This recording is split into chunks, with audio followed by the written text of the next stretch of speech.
Hola, buenos días. Mi nombre es María del Carmen Maldonado Arzate y el día de hoy les voy a hablar acerca del proyecto de la materia de experimentación in vitro que se llama Evaluación de la actividad citotóxica de extractos etanólicos y micropropagación de Astrophytum ornatum. El equipo con el cual yo trabajé en las 10 semanas está conformado por Mario Ortega Garza, Daniel Bárcenas Gómez, Paola Montserrat Gordillo Martínez y José Santiago Ramírez Castañera y su servidora María del Carmen Maldonado Arzate. Las tutoras que nos guiaron a lo largo de estas 10 semanas fueron la doctora María Goretti Arbizo Espinosa, la doctora Paola Angulo Bejarano y la doctora Verónica Saavedra Gastelum. El contenido con el cual vamos a comenzar a explicar acerca del Astrophytum ornatum que se mencionó con anterioridad es principalmente los antecedentes, después la justificación, los objetivos, la metodología y el diseño experimental del cultivo de tejido vegetal, la metodología de cultivo de tejido animal, los resultados y las conclusiones. Bueno, nosotros estuvimos trabajando con un socio formador que se llama Dehesa San Isidro. Dehesa San Isidro es una UMA, que es una unidad de manejo para la conservación de la vida silvestre y esta se encuentra ubicada en San Miguel de Allende, Guanajuato. Se relaciona principalmente y directamente con el objetivo 15, que es vida de ecosistemas terrestres de la ODS, de los Objetivos de Desarrollo Sustentable de la ONU, y su principal función de esa San Isidro es conservar, propagar y comercializar 18 especies listadas en la NOM 059 Semarnat 2010. Semarnat es la Secretaría del Medio Ambiente y de Recursos Naturales. Esta norma habla principalmente de las especies que se encuentran en amenaza de peligro de extinción por el deterioro de sus hábitats, por el consumo de algunos animales, que pueden ser que puede ser el ganado, o la comercialización ilegal. Todo esto es hablando específicamente de Astrophytum ornatum. El CITES, que es la Convención para el Comercio Internacional de Especies Amenazadas de Flora y Fauna Silvestre, en el apéndice 2, menciona que Astrophytum ornatum, de no ser regulado el comercio de Astrophytum ornatum, esta va a llegar a estar en peligro de extinción, ya no solo en amenaza de peligro, sino en extinción. Astrophytum ornatum también es conocido como el cactus estrella y esto se debe a que tiene de 5 a 8 costillas que le dan esta forma. Tiene de 1 a 2 espinas centrales y 10 radiales y se distribuye principalmente en matorrales xerófilos que son semidesérticos en las regiones de San Luis Potosí, Guanajuato, Querétaro e Hidalgo. Su floración tiene 2 etapas de floración, de marzo a junio y de agosto a septiembre. Sin embargo, tarda de 3 a 5 años en florecer. Su primera flor tarda de 3 a 5 años y su forma de reproducción es por semilla. Este es el principal problema que encontramos dentro de la reproducción de Astrophytum ornatum porque tiene muchas semillas abortivas, es decir, que solo germina el 56% de todas las semillas que esta tiene. Y es una tasa muy baja porque si se compara con la tasa de germinación de otras cactáceas, estas llegan a tener hasta el 72% de reproducción, por lo que hace que esta cactácea sea un poco difícil de micropropagar y aparte de que se extienda por sí misma en su hábitat. Y esto sucede cada de 3 a 5 años, porque la reproducción solamente se da cuando la cactácea está en floración. Su principal uso, como se mencionó con anterioridad, es ornamental y es comercializada ilegalmente. Los antecedentes que se encontraron de micropropagación en Astrophytum ornatum como especie son bastantes. Se encontraron de Myrostigma, de Asterias y de Astrophytum ornatum también se encontraron algunos antecedentes de micropropagación. Sin embargo, no hay muchos estudios que nos estén dando un protocolo para poder llegar a esta micropropagación. Un ejemplo de la especie de Astrophytum es el Astrophytum myrostigma, que con el tratamiento de 1 miligramo por litro de BAB más 0.01 miligramo por litro de ANA, te da un promedio de 9.2 brotes por explante y un 75% de enraizamiento. Si le agregas 1 miligramo de A y B, que es el ácido indolbutírico. Y por ejemplo, para Astrophytum ornatum, si le pones 2 miligramos por litros de BAP, ANA, AIP, son fitorreguladores que te ayudan al crecimiento de la cactácea. Te da un promedio de 11 brotes por explante y un porcentaje de 73 de enraizamiento. Bueno, Astrophytum ornatum como tal, no se ha encontrado muchos estudios que te hablen acerca de los compuestos fitoquímicos que tiene presente esta cactácea. Sin embargo, en el género de Astrophytum ornatum sí se han encontrado varios estudios que nos ayudan a conocer la actividad citotóxica que éstas tienen en algunas células de cáncer. Los compuestos fitoquímicos tienen mucha importancia debido a que te ayudan a la planta como método de defensa y aparte como factor de crecimiento y son compuestos que tienen un perfil de actividad citotóxica como se mencionó con anterioridad.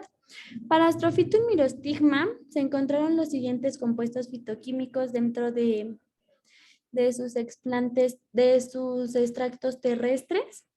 Por ejemplo, para los triterpenos se encontró que tienen una actividad anticancerosa contra el cáncer de mama MCF7 en concentraciones de 1.6 microgramos por mililitro. Y los flavonoides se encontró que específicamente las quinonas tienen actividad anticancerosa en células como son cáncer de mama, de pulmón y del sistema nervioso.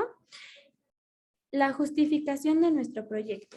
Bueno, como se estaba mencionando con anterioridad, Astrophytum ornatum es una cactácea de reproducción muy lenta, además de que es endémica de los estados de Hidalgo, Guanajuato, Querétaro y San Luis Potosí. El principal uso que se le da a esta cactácea es ornamental y su extracción es de comercio ilegal. Por lo tanto, se ha buscado micropropagar esta planta para evitar de esta manera su completa extinción o su completa extinción. También se busca encontrar algunos compuestos fitoquímicos con actividad citotóxica de células cancerosas de interés, que en este caso es la MFC7, MCF7 y la MBMBA 231.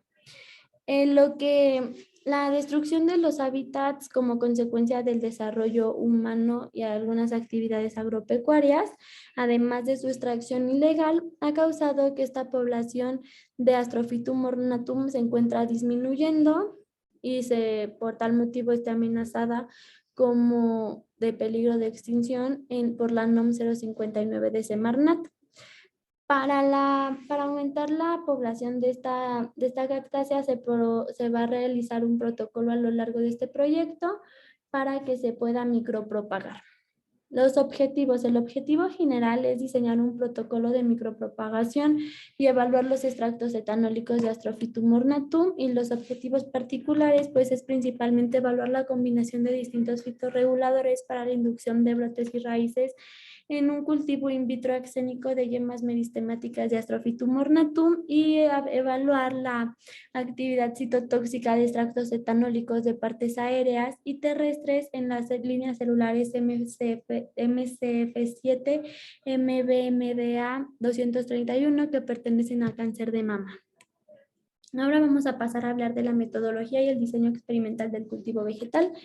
El protocolo que se sigue de asepsia es principalmente la selección de plantas. Aquí se seleccionan las que tengan un color más uniforme, además de que tengan más yemas meristemáticas para poder realizar un corte correcto de estas. Se hace un prelavado con agua y jabón por 20 minutos y se tiene en agitación constante manual. Después de esto se cortan las raíces y se apartan. Se le agrega etanol al 70% y se deja reposar por 30 segundos. Se hacen 3 lavados de agua estéril, después se le coloca hipoclorito de sodio al 12% y 10 mililitros de jabón. Se hace una agitación manual durante 15 minutos y finalmente se vuelve a lavar con agua destilada 3 veces. Los cortes de los explantes. Bueno, el tejido que nosotros buscamos para la micropropagación es el tejido meristemático que se encuentra dentro de las yemas meristemáticas de la cactácea, por lo que en primera instancia se hace un corte horizontal del explante, después se hacen cortes transversales en los cuales se separan las areolas y de las areolas se le cortan las espinas que están que tienen estas areolas para dejar libre los tejidos meristemáticos y de esta manera poder sembrarlos dentro de la caja Petri.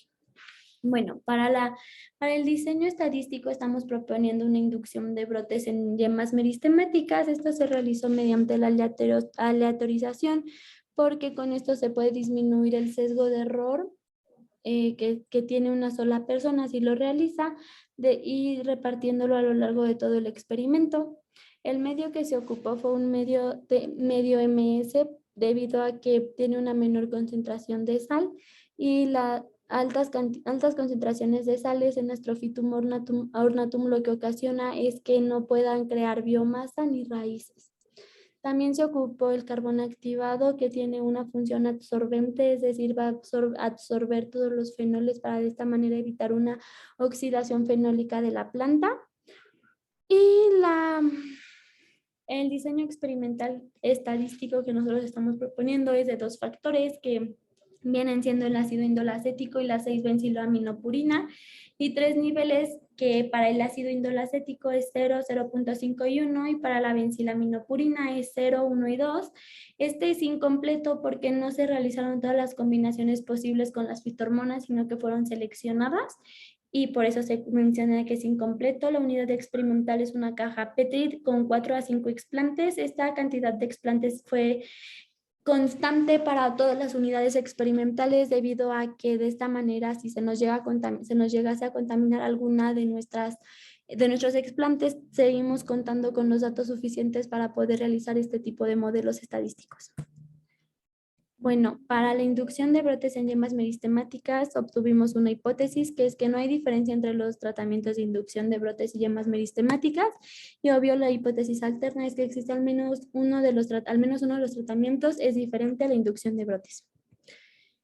Pasamos a la inducción de raíces y yemas meristemáticas. Este también se realizó con la aleatorización, con el mismo medio. Sin embargo, es de 3 factores y 2 niveles, igualmente incompleto. Este es de 3 factores porque tenemos al ácido indolacético, al ácido naftalenacético y el ácido indolbutírico. Esos son nuestros 3 factores y estos 3 factores tienen 2 niveles, que es 0 y 1 para todos los casos, pero es incompleto porque de igual manera no se hizo como tal una combinación de todos los posibles concentraciones de las fitohormonas dentro del tratamiento, sino que fueron seleccionados previamente y se analizaron solamente estos.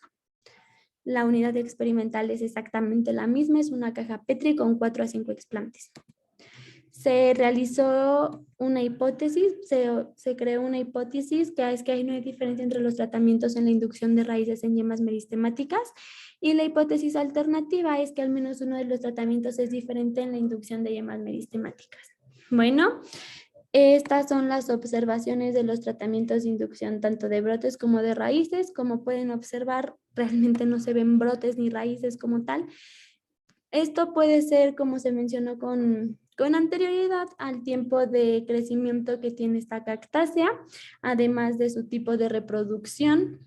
Sin embargo, también podría ser que no se ocuparon como tal las concentraciones correctas para el medio MS. Pero se obtuvo callo, que es muy bueno, es importante y es un paso antes de la inducción de brotes y de raíces. La fisiología de este callo es compacto y tiene algunos que son hiperhidratados. Por tanto, se rediseñó el modelo estadístico proponiendo un modelo de inducción de callo en yemas meristemáticas. Se ocupó la misma aleatorización y el mismo medio de cultivo. Sin embargo, este modelo estadístico es de un factor y 9 niveles. El factor es el tratamiento combinado con todas las fitohormonas, o sea, todas las fitohormonas son un tratamiento, un factor.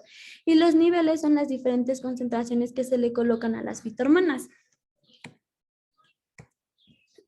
se ocupó la misma caja Petri con el mismo número de explantes. La hipótesis que se planteó en este fue que no existe diferencia entre los tratamientos en proporción de inducción de callos en las yemas meristemáticas y en las unidades experimentales. Y la hipótesis alterna es que al menos uno de los tratamientos es diferente en la proporción de callo, en la inducción de callo en yemas meristemáticas en las unidades experimentales.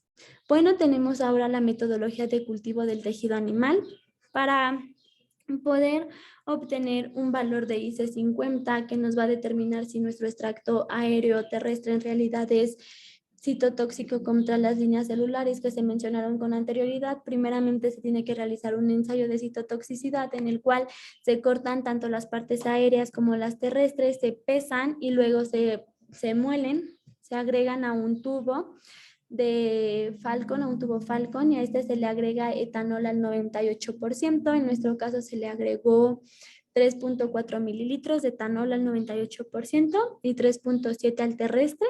Se deja macerar por una semana y se extrae el alcohol, el etanol, y se deja evaporar. Se vuelven a pesar.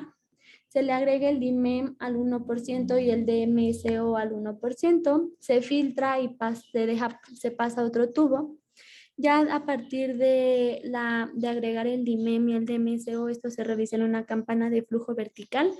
Se calcula la diferencia de peso inicial y el peso de los tubos. Se hacen 5 disoluciones seriadas con 1 mililitro de DIMEM y 5 mililitros del tubo anterior.